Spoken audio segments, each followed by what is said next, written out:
మంత్రి నారా లోకేష్ రీసెంట్‌గా మాట్లాడుతూ రెడ్ బుక్‌లో కేవలం 3 పేజీలే కంప్లీట్ అయ్యాయి. ఇంకా రెడ్ బుక్ పూర్తిగా ఉంది అని చెప్పారు. అంటే ఇది ఎవరికి హెచ్చరికలు పంపిస్తున్నారు?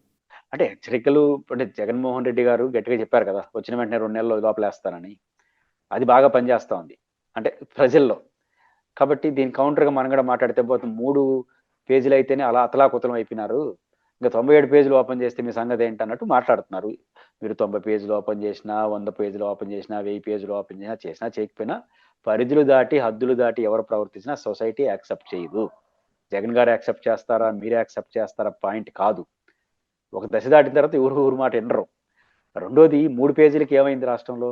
మీరు కొట్టింది 10 మందినేమో గానీ, మొత్తం రాష్ట్రం అంతా కూడా అయినట్టుగా వాతావరణం వచ్చేసింది. మీ రెడ్ బుక్ కాన్సెప్ట్ ఒకప్పుడు జగన్మోహన్ రెడ్డి గారు వ్యతిరేకించారు.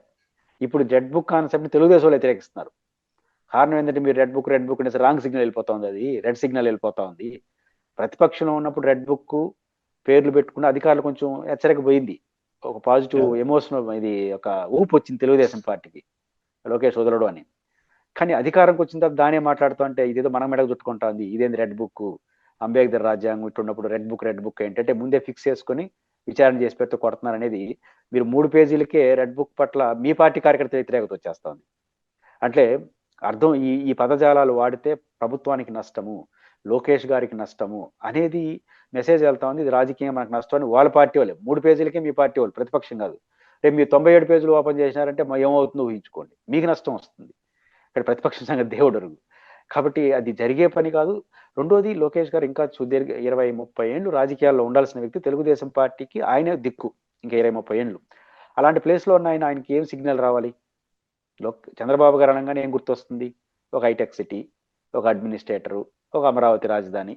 దాంట్లో విభేదించే వాళ్ళు సమర్థించే వాళ్ళు పక్కన పెట్టద్దు. ఆయన చంద్రబాబు అంటే గుర్తొచ్చేది అది. రాజశేఖర రెడ్డి గారు ఒక outer ring road, greater Hyderabad, సంక్షేమ పథకాలు, ఆప్యాయత, ఇవన్నీ రాజశేఖర రెడ్డి గారికి. జగన్మోహన్ రెడ్డి గారికి ఫెరోషస్ లీడరు, వాలంటీర్ సిస్టమ్, గ్రామ సచివాలయాల సిస్టమ్, నాడు నేడు, ఎన్నికల హామీలు సిన్సియర్గా అమలు చేస్తాడు. ఆయనకు ఒక ఇమేజ్. లోకేష్ కారణంగానే ఏం గుర్తు రావాలి? రెడ్ బుక్కా? ఇది మీకు మంచిదా?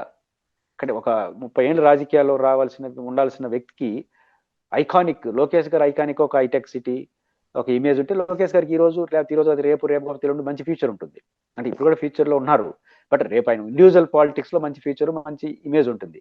లోకేష్ అనగానే రెడ్ బుక్ అని అన్నారు అనుకోండి, అదంతా ఇమేజ్ కాదు ఆయనకి.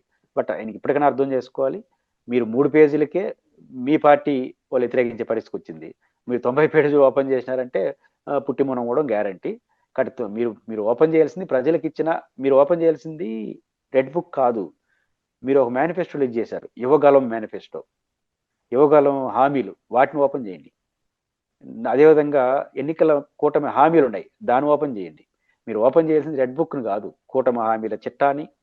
మీరు యువకాలంలో ఇచ్చినటువంటి రాయలసీమ డెక్లరేషను, ఇట్లాంటి చాలా చెప్పారు. వాటిని ఓపెన్ చేస్తే మీరు ఏమి ఇచ్చారు కనుక దాన్ని కానీ ఓపెన్ చేసి ఏదైనా చేస్తే, మీరు ఇచ్చిన యువకాలం హామీలు, కూటమి ఇచ్చిన ఎన్నికల హామీలు కానీ ఓపెన్ చేసి 10% అమలు చేసిన, 3 పేజీలు కాదు, 1 పేజీ ఓపెన్ చేసి అమలు చేసినా మీకు మంచి పేరు వస్తుంది. రెడ్ బుక్ 100 పేజీలు ఓపెన్ చేసినా ఏమి జరగదు.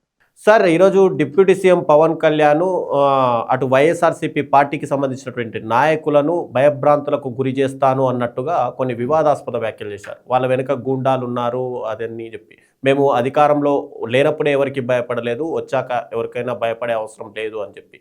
అయితే పవన్ కళ్యాణ్ వ్యాఖ్యల్ని సీరియస్గా తీసుకోవాల్సిన అవసరం ఉందంటారు. పవన్ కళ్యాణ్ గారు ఈరోజు కొన్ని పరుష పదజాలాలతో కొన్ని వ్యాఖ్యలు చేశారు. ఒకటి, ఆయన బహుశా జగన్మోహన్ రెడ్డి గారు హెచ్చరికలు, ముఖ్యంగా మెడికల్ కాలేజీలకు సంబంధించినంత వరకు ఎవరైనా, ఆయన దృష్టిలో మెడికల్ కాలేజీలు అనేది అవినీతి జరిగిందని, పీపీపీ మోడల్లో. దీంట్లో భాగస్వాములు ఎవరైనా ప్రైవేట్ కాంట్రాక్టులు, ప్రైవేట్ వ్యక్తులు తీసుకున్న వాళ్ళని కూడా మేము వచ్చిన 2 నెలల్లో జైల్లో పెడతామని చెప్పాడు. దానికి బహుశా హెచ్చరికగానే మాట్లాడినట్టున్నారు. ఈ సందర్భంగా పవన్ కళ్యాణ్ గారు నేరుగా జగన్మోహన్ రెడ్డి గారిని పేరు ప్రస్తావించకుండా ఇండైరెక్ట్ గా చెప్పడం, వైఎస్ఆర్ కాంగ్రెస్ పార్టీ వెనకాల పెద్ద ఎత్తున రౌడీజం ఉన్నట్టుగా మాట్లాడేయడం, ఇవన్నీ చూసినప్పుడు నేరుగా జగన్ గారిని విమర్శించారా అనిపిస్తుంది. కానీ పరోక్షంగా చంద్రబాబు నాయుడు గారిని విమర్శించినట్టుగానే చూడాలి దాన్ని. ఎందుకంటే ఆయనగా ఇట్లాంటి వాళ్ళందరికీ యోగి ఆదిత్యనాథ్ గారి ట్రీట్మెంట్ కావాలి అంటాడు. అంటే చంద్రబాబు గారి ట్రీట్మెంట్ పనిచేయదనా, లేదా చంద్రబాబు నాయుడు గారు చేయలేడనా, అనే విమర్శ మీరు విమర్శించింది కనుక చంద్రబాబు నాయుడు గారిన జగన్ గారిన అన్న అనుమానం వస్తుంది. ఎందుకంటే 2 రోజుల క్రితమే పవన్ కళ్యాణ్ గారు ఏం మాట్లాడారు? ఉత్తరాంధ్ర కేంద్రంగా పరిశ్రమలు వస్తున్నాయి, పెద్ద ఎత్తున ల్యాండ్ గ్రాబింగ్ చేస్తున్నారు పార్టీ లీడర్లు, ప్రజాప్రతినిధులు. దీన్ని అది పెద్ద అలిగేషన్ కదా. ల్యాండ్ గ్రాబింగ్ చేయడం అంటే ఏంటి? దీనికన్నా మించిన రౌడీజం ఏముంది? గుండాలు రౌడీలు అంటున్నారు కదా, ఎవరు ట్రీట్మెంట్ ఇవ్వాలి? ఎవరి ట్రీట్మెంట్ ఎవరికి ఇవ్వాలి? మీరే చెప్పారు. ఇప్పుడు వైఎస్ఆర్ కాంగ్రెస్ పార్టీ ఆరోపిస్తే అది ప్రతిపక్ష ఆరోపణ. అది స్వయంగా ఆన్ రికార్డ్ కలెక్టర్ల సమావేశం సమక్షంలోనే ముఖ్యమంత్రి గారి సమక్షంలో మీరు అన్నారు. ముఖ్యమంత్రి గారు దాన్ని రాటిఫై చేస్తూ ఎవరైనా అలో చేయొద్దని చెప్పాడు. చేసిన అలిగేషన్ ఏంటి? అధికారంలో ఉన్న వాళ్ళు కావచ్చు, లేకపోతే రాజకీయ నాయకులు అంటే ఎవరు ప్రైవేట్ వాళ్ళు చేస్తారు, ప్రతిపక్షం చేయగలరా? తెలుగుదేశం అధికారంలో ఉన్న రౌడీజం వాళ్ళు చేయాలనుకున్నా చేయలేరు కదా, వ్యవస్థ సహకరించదు కదా, వ్యతిరేకంగా ఉంటుంది కదా. కాబట్టి పెద్ద ఎత్తున ల్యాండ్ గ్రాబింగ్ జరుగుతుంది, ఇది పెట్టుబడిదారులకి రావడానికి నష్టం వస్తుంది అంటూ ఇంకొక పెద్ద అలిగేషన్ చేసినాడు. ఆ అలిగేషన్ ఏంటంటే కలెక్టర్లు ఎస్పీలు దాన్ని నిలువరించలేకపోతున్నారు, నిలువరించే ప్రయత్నం కూడా చేయట్లేదు అన్నాడు. నిలువరించలేకపోవడం అనేది బలహీనత, నిలువరించే ప్రయత్నం కూడా చేయట్లేదంటే కొల్లుడు అవుతున్నారు అర్థం, లేదా ఇన్ఫ్లుయెన్స్ గురవుతున్నాయి. ఇంత పెద్ద ఆరోపణలు మీరు కూటమి మీద చేసేసినారు. ఫస్ట్ దీనిపైన ప్రయోగించండి యోగి ఆదిత్యనాథ్ గారి ట్రీట్మెంట్. మీరు గుర్తించారు కదా, వైఎస్ఆర్ కాంగ్రెస్ పార్టీ మీద చేస్తుంది మీరు ఆరోపణ, ఇదైతే మీరు స్వయంగా గుర్తించారు. ముఖ్యమంత్రి గారు కూడా దాని ఏం ఖండించలేదు. ఇట్లాంటి ఆరోపణలు వస్తున్నాయి, డిప్యూటీ సీఎం గారు చెప్పింది సీరియస్ గా తీసుకోండి, మ్యాండేటరీ చెప్తున్నాను, ఎవరిని అలౌ చేయొద్దండి, గుడ్, సీఎం గారు గుడ్ మెసేజ్ ఇచ్చారు. ఇక్కడ మీరు ఫస్ట్ దానిపైన అయోగ్య ట్రీట్మెంట్ ఇప్పిస్తారా? చంద్రబాబు గారు తీస్తే మీ ట్రీట్మెంట్ ఇప్పించుకుంటారా? అసలు నేనేమంటానంటే ఉప ముఖ్యమంత్రి హోదాలో ఉండి ల్యాండ్ గ్రాబింగ్ పాల్పడే వాళ్ళకి, ఎస్పీలకి, కలెక్టర్లకి ఆదేశాలు ఇవ్వమని మీరు ముఖ్యమంత్రికి చెప్పినారు. మరి మీరేం చేయగలరు? ఇంకా జగన్మోహన్ రెడ్డి విమర్శ ఆయన పట్టించుకుంటాడా? చంద్రబాబు నాయుడు గారి విమర్శలు ఆయన పట్టించుకోడు. ఇంక మీరు చంద్రబాబు గారికి కంప్లైంట్ చేస్తున్నారు, చూడండి సార్ ఎస్పీలకి, కలెక్టర్ చెప్పి మీరు చెప్తే జగన్మోహన్ రెడ్డి భయపడిపోతాడా? ఇది ఫస్ట్ పాయింట్. రెండోది ఏంటంటే చాలా మంది అధికారులు వీళ్ళపైన ఎందుకు చర్యలు తీసుకోలేదు అంటే చోలో చెప్తున్నారు అన్నాడు. ఏమని? వాళ్ళు మళ్ళీ వస్తే వాళ్ళ వెనకాల రౌడీలు ఉన్నారు సార్. నేనేమంటే పోలీసులు రౌడీలకు భయపడతారా? వైఎస్ఆర్ కాంగ్రెస్ పార్టీ కావచ్చు, తెలుగుదేశం ఏమైనా రౌడీజం చేస్తే పోలీసులు భయపడిపోతారా? పోలీసులు ఏదన్నా ఉంటే ఆరోపణలు రాజీ పడతారనో, అధికార పార్టీ వాళ్ళు చెప్పినట్టు వింటారో, ఇట్లాంటి విమర్శలు ఉంటాయి తప్ప పోలీసులు భయపడిపోతారా రౌడీలకు జోలికి పోవడానికి? తాడు తీస్తారు, పర్మిషన్ ఇచ్చే అయిపోయినా తీస్తారు వాళ్ళు జోలికి వస్తే. కాబట్టి ఈ రౌడీ ఏంది? జగన్మోహన్ రెడ్డి గారు స్ట్రైట్ అవే అలిగేషన్ చేశాడు. ఏంటది?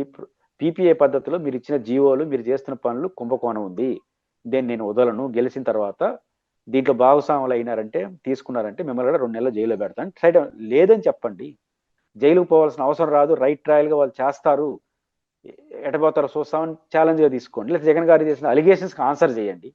ఇప్పటి వరకు పవన్ కళ్యాణ్ గారు పీపీఏ పద్ధతిలో ఉన్న ఆరోపణలు ఏమైనా ఒకటైనా స్పందించినాడా? స్పందించిన తర్వాత జగన్ గారిని విమర్శించాలి. అట్లా కాకుండా మేము కొట్టేస్తాం. రెండోది, మీరు గెలిస్తే రేపు ఏదో పీకుడు భాష కూడా వచ్చేసింది ఈ మధ్య. పీకుతారన్నారు. మీరు పవర్లో ఉన్నప్పుడు మమ్మల్ని ఏం పీకలేరన్నారు. అంటే మీరు వాళ్ళు పవర్లో ఉన్నప్పుడు మిమ్మల్ని ఏం పీకపోతే మీరు పవర్లో ఉంటే మాత్రం వాళ్ళు ఏం చేస్తారు? మీ సూత్రమే వాళ్ళకి వర్తిస్తుంది. అంటే వాళ్ళు పవర్లో ఉన్నప్పుడు మిమ్మల్ని ఏం చేయలేదు, మీరు పవర్లో ఉంటే వాళ్ళని కూడా ఏం చేయలేరు కదా. ఇద్దరికి మీకు వచ్చిన సూత్రం వాళ్ళకి వర్తిస్తుంది. ఈ సినిమాటిక్ వ్యవహారాలు కూటమికి నష్టం. పాయింట్ ఏంటంటే జగన్మోహన్ రెడ్డి గారు, మీరు 12 ఏళ్ళు రాజకీయాల్లో ఉన్నాం, మేము భయపడతామా? మీరు 12 ఏళ్ళు రాజకీయాల్లో ఉన్నారు, మొదటిసారి అధికార భాగస్వాములు అయినారు. జగన్మోహన్ రెడ్డి గారు కూడా మీ దగ్గర 12-15 ఏళ్ళు రాజకీయాల్లో ఉన్నాడు, పార్టీ పెట్టి. ఒకసారి ముఖ్యమంత్రి అయిపోయాడు, ఒకసారి ప్రతిపక్ష నాయకుడు అయిపోయాడు, ఇప్పుడు మాజీ ముఖ్యమంత్రి అయిపోయినాడు, 18 మంది జైల్లో పెట్టుకొని వరుసపెట్టి గెలిపించినాడు. ఆయన మీకన్నా 100 రెట్లు ఎక్కువ నిలబడ్డాడు. కానీ ఆయన ఎందుకు భయపడిపోతాడు? మీరే భయపడగల, ఆయన భయపడిపోతాడా? కానీ ఈ భయపెట్టే భాష, ఈ భయపెట్టే పద్ధతులు, దీనివల్ల జగన్మోహన్ రెడ్డి భయపడడు, అసలు పట్టించుకోడు. నాకు తెలిసి పవన్ కళ్యాణ్ గారి స్పందన పైన జగన్ గారు స్పందించడు. కాబట్టి అది కుదిరే పని కాదు, వ్యవస్థ చాలా గొప్పది. కాబట్టి మీరు గుర్తించిన దాన్ని సెటరేట్ చేసి మళ్ళీ జగన్ జోలికి వెళ్ళండి. మీరు అలిగేషన్ చేసి ఈరోజు ఇంకో వ్యాఖ్యలు కూడా చేశారు. గతంలో చెగవీర ఆదర్శం నాకు అన్నారు. ఈరోజు మాట్లాడుతూ నాకు బూరుగుల రామకృష్ణారావు గారి ఆదర్శము, అమరజీవి పొట్టి శ్రీరాములు గారి ఆదర్శం. అంటే ఈ ఆదర్శాలు వారం రోజులు మారిపోతుంటాయి. అంటే ఎవరు పాపులర్గా ఉంటే వాళ్ళ ఆదర్శాలు అంటే చెప్తే కుదరదు కదా. చెగువీర నో డౌట్ ఆదర్శ పురుషుడే, పొట్టి శ్రీరాములు గారు, బూరుగుల రామకృష్ణారావు గారు ఖచ్చితంగా వాళ్ళు గొప్ప వ్యక్తులు, దాన్ని ఎవరు కాదనరు. వాళ్ళు ఆదర్శం తీసుకుని మీరు ఏం చేయదలుచుకున్నారని ప్రశ్న. బూరుగుల రామకృష్ణారావు గారు ముఖ్యమంత్రి పదవిని త్యాగం చేసినాడు. దేనికోసం? తెలుగు రాష్ట్రాలు రెండు కలిసి పెద్ద రాష్ట్రంగా విశాలాంధ్రగా మారడం కోసం. కాబట్టి పొట్టి శ్రీరాములు గారు మద్రాసు రాష్ట్రం నుంచి విడిపోవడం కోసం, తెలుగు రాష్ట్రం ఏర్పడడం కోసం ఆయన ప్రాణత్యాగం చేశాడు, నిరాహార దీక్ష చేశాడు. మనం ఏం చేయదలుచుకున్నాం? మీరు ఫస్ట్ పదవి త్యాగం చేయమని నేను అన్నాను, నిలబడండి. మొన్న మీరు కలెక్టర్ల కాన్ఫరెన్స్ లో చెప్పిన దానికి నిలబడండి. బూరుగుల రామకృష్ణరావు గారు, పొట్టి శ్రీరాములు అంత త్యాగాన్ని నేను కోరుకోవట్లా. 2 రోజుల క్రితం ముఖ్యమంత్రి గారు మాట్లాడారు. ముఖ్యమంత్రి గారి సమస్యలు మీరు అడిగేసినారు, జగన్ కాదు. ఏమని ల్యాండ్ గ్రాబింగ్ చేస్తున్నారు, వాళ్ళ విషయంలో చూడండి, కలెక్టర్లు ఎస్పీలు నిలువరించకుండా ఉన్నారు, పట్టించుకోవట్లేదు అన్నారు కదా. ఫస్ట్ విశాఖపట్నంలో కూర్చునేసి వాళ్ళ సంగతి తేల్చండి. ఆ తర్వాత బూరుగుల రామకృష్ణారావు గారు పొట్టి శ్రీరాములు గురించి మాట్లాడుకోవచ్చు. కాబట్టి వాళ్ళ సంగతి తేల్చేసి ఫస్ట్, తర్వాత జగన్ గారి సంగతి చూడండి. కాబట్టి మీరు చెప్పింది 2 రోజులు చెప్పింది మర్చిపోయినారు. ఇంత పెద్ద తీవ్ర అలిగేషన్స్ మీరు ప్రభుత్వం మీద చేసేసి ప్రతిపక్షం మీద పోవడం ఏంటండి? కాబట్టి మా పవన్ కళ్యాణ్ గారు మాట్లాడుతున్నారు, అది ఆయనకే నష్టం. ఇంకా దానిపైన జగన్ గారు స్పందిస్తాడని నేను అనుకోను. అంటే సీఎం తర్వాత సీఎం స్థాయి వ్యక్తి డిప్యూటీ సీఎం అంటే నార్మల్గా ఆయన సీఎంకి చెప్పుకోవడం ఏంటి, ఆయనే డైరెక్ట్గా ఇన్వాల్వ్ అయిపోవచ్చు కదా సార్. అంటే సీఎం ఉన్నంగా డిప్యూటీ సీఎం అయినా మంత్రులైనా ఏమీ చేయలేరు, ప్రోటోకాల్. బట్ ప్రోటోకాల్ అయితే ఏమి చేయలేరు, వాళ్ళు అలవ కూడా చేయరు. అంటే గతంలో లీడర్షిప్ అన్నారు, అది ఎంతవరకు వచ్చిందో తెలియదు. సుగాలి ప్రీతి అన్నారు, ఆ కేసు ఎంతవరకు వచ్చిందో తెలియదు. తర్వాత తిరుపతి వేదికగా లడ్డు కల్తీ జరిగిపోయింది, నేను సనాతన ధర్మవాదిని అన్నారు, అది ఎంతవరకు వచ్చిందో అది తెలియదు. పూర్తిగా అంటే పవన్ కళ్యాణ్ గారు అప్పుడప్పుడు నేనున్నానని బయటకు వచ్చి ఇలాంటి సందేశాలు ఇస్తున్నారు. అంటే పవన్ కళ్యాణ్ గారు కొన్ని సందర్భాల్లో ప్రతిపక్షంలో ఉన్నాను అనుకుంటున్నారు, కొన్ని సందర్భాల్లో నేను ప్రభుత్వం తరపున్నాను, నాది బాధ్యత అని కూడా మర్చిపోతున్నారు. ఇంకా అలిగేషన్ చేస్తే కుదరదు. కాబట్టి ఫెరోషస్గా అంటే ఒక సినిమాటిక్గా మాట్లాడడం అనేది ఇంకా మానుకోవాలి. తిరుపతికి వచ్చారు, శ్రీగంధం వెంకటేశ్వర స్వామికి సంపోలు చేసి చెప్పేసినారు, అది నిజం కాదు శాస్త్రం ప్రకారం కూడా. ఆ రకంగా కొన్ని కొత్త విషయాలు చెప్పాలం, ఎవరికి తెలియని విషయాలు మాట్లాడదాం, ఇట్లా మాట్లాడడం ద్వారా అలచల్ చేద్దాం అనుకుంటున్నారు. కానీ అది వాళ్ళ మెడకే చుట్టుకుంటుంది. ఇప్పుడు ఎవరైనా అంటారు కదా, నిన్నే 2 రోజులు కాల కలెక్టర్ కాన్ఫరెన్స్ లో ల్యాండ్ గ్రాబింగ్ సొంత పార్టీ వాళ్ళు చేస్తున్నారని ఇండైరెక్ట్గా చెప్పాడు, రిక్వెస్ట్ చేసినాడు. 2 రోజులు కాకముందు జగన్ గారి సంగతి చేస్తాను, వాళ్ళ సంగతి తేల్చేస్తాను, ఆదిత్యనాథ్ అవన్నీ మాట్లాడేస్తే కొత్త విషయం కాబట్టి మర్చిపోతారు అనుకుంటున్నారా? ఫస్ట్ మీ సంగతి తేల్చండి అని చెప్తారు మీరు ఆరోపణల పైన. అంటే పవన్ కళ్యాణ్ గారు చేసిన వ్యాఖ్యలు సంచలనం కావచ్చు, కానీ అది అల్టిమేట్గా కూటమికి కూడా అంత మంచిది కాదు.